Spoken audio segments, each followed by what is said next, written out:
आप देख रहे हैं Indian horror TV Ashok Kumar के साथ। दोस्तों, यदि आप हमारे चैनल पर नए हैं तो हमारे चैनल को सब्सक्राइब कीजिए। तो आइए बढ़ते हैं आज की दिल दहला देने वाली कहानी की ओर।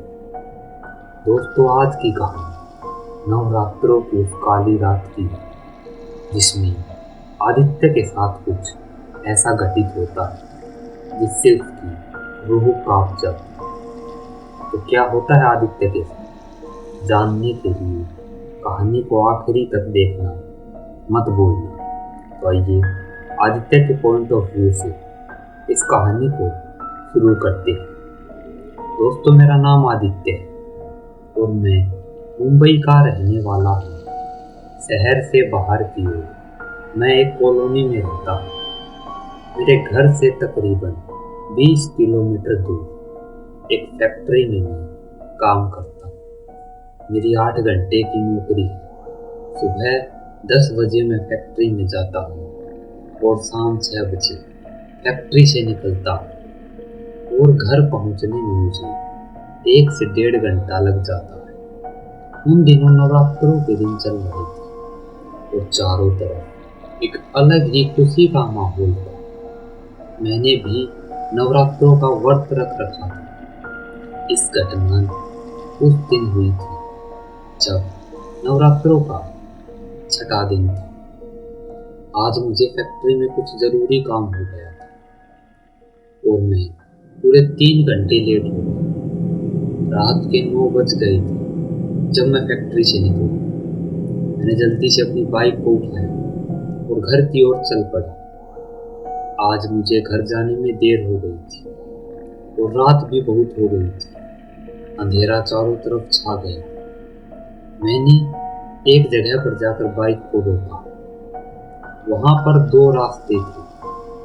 मैं सोच रहा था कि काफी देर हो गई है, क्यों न मैं शॉर्टकट वाले रास्ते से जाऊं जो मुझे पूरे आधे घंटे पहले पहुंचा देगा। ये शॉर्टकट ही हमारी जिंदगी में कुछ ऐसी परिस्थितियां ले आती हैं और हमारा सामना कुछ ऐसी काली शक्तियों से हो जाता है जिनके बारे में हमने कभी सोचा भी नहीं होगा। जल्दी पहुंचने के चक्कर में ऐसी गलतियां जरूर करते हैं जिनसे हमारी जिंदगी बदल जाती है। मैंने भी उस दिन ऐसी ही गलती की और बाइक को शॉर्टकट वाले रास्ते की ओर मोड़ दिया।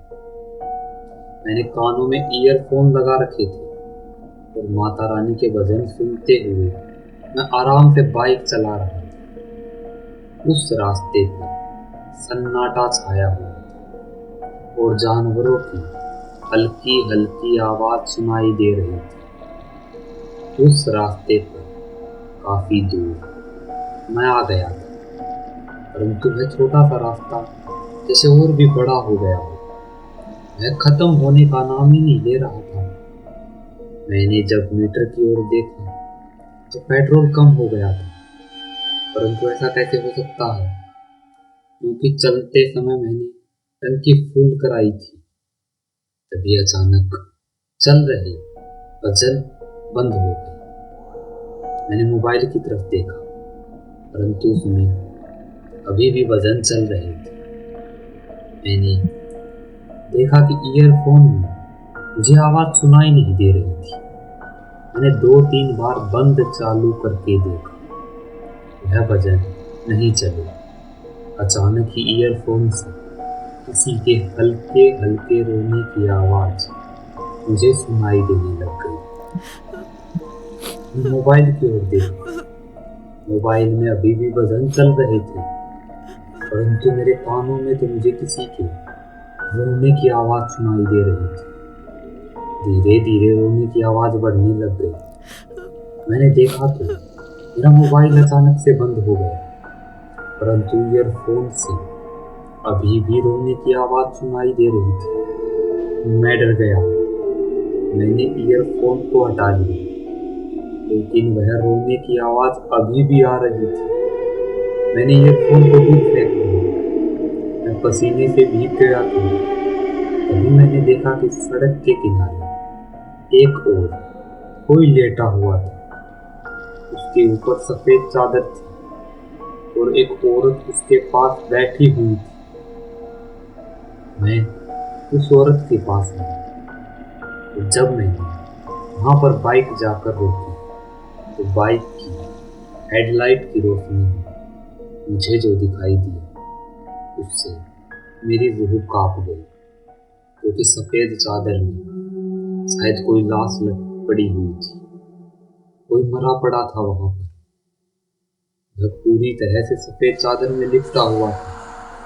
मैं सोचने पड़ गया कि इस सुनसान रास्ते में यह आदमी कौन पड़ा हुआ है और यह औरत कौन है। मैंने अपने कदमों को धीरे धीरे उस औरत की ओर बढ़ाया और उसके पास जाकर उससे पूछा, सुनिए, आप कौन हैं और आप इस सुनसान रास्ते पर क्या कर रही हैं और यह लाश किसकी है। वह औरत अभी भी रो रही थी। मेरे सवालों का उसने कोई जवाब नहीं दिया। मैंने फिर से पूछा, सुनिए, आप कौन हैं और यहाँ क्या कर रही हैं। अचानक से उस औरत ने रोना बंद कर दिया और वह धीरे धीरे मेरी ओर पलटी।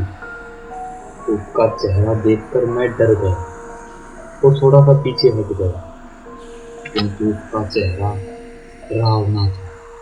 उसके होठ फटे हुए थे और उसकी आंखों के नीचे काले गड्ढे बने हुए थे। उसका चेहरा बिल्कुल सूख गया था। उस औरत ने धीरे से मुझसे कहा, क्योंकि तू मरने वाली, इसीलिए मैं रो रही हूँ। ऐसा कहकर वह औरत डरावनी हंसी हंसने लगी। मैं डर गया। तभी वहां पर अचानक से जोर जोर से हवाएं चलने लग गई।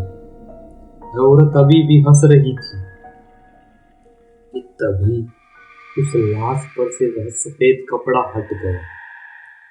उसे देखकर मेरी रूह कांप उठी, क्योंकि वह लाश किसी और की नहीं बल्कि मेरी थी। परंतु ऐसा कैसे हो सकता है, मैं तो जिंदा हूँ। मैं यह सोच ही रहा था, इतने में ही वह औरत बोली, अभी तो जिंदा हो, पर तुम जल्दी ही मरने वाले हो। वह औरत मेरी ओर देखकर गुर्राने लग गई और खड़ी हो गई। मैं जल्दी से बाइक की ओर भागा और बाइक को स्टार्ट करने लगा, लेकिन बाइक स्टार्ट नहीं हुई। मैं डर गया। डर के मारे मैं पसीने से भीग गया था, क्योंकि वह औरत अब मेरी ओर बढ़ने लग गई थी।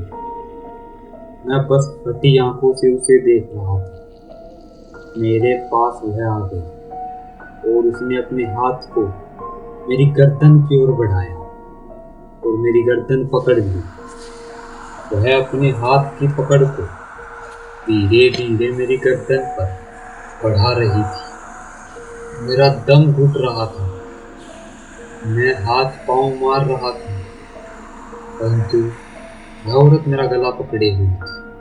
तो तभी अचानक से वह औरत जोर जोर से चिल्लाने लगी। उसे देखकर ऐसा लग रहा था कि मानो वह जल रही हो। उसे देखकर मैं डर गया, क्योंकि वह बुरी तरह से तड़प रही थी। मैंने जब मेरे गले की ओर देखा, मेरे गले में माता रानी का लॉकेट था। शायद उसका हाथ उस लॉकेट पर लग गया था। उसके हाथ की पकड़ भी अब ढीली हो गई और कुछ ही पलों में वह धुआं बनकर गायब हो गई। मैंने माता रानी के लॉकेट को छुआ और मन में माता रानी का नाम लिया और बाइक स्टार्ट की। अब बाइक स्टार्ट हो गई थी। मैंने फिर से माता रानी का नाम लिया, क्योंकि मैं उस रात बाल बाल बचा था।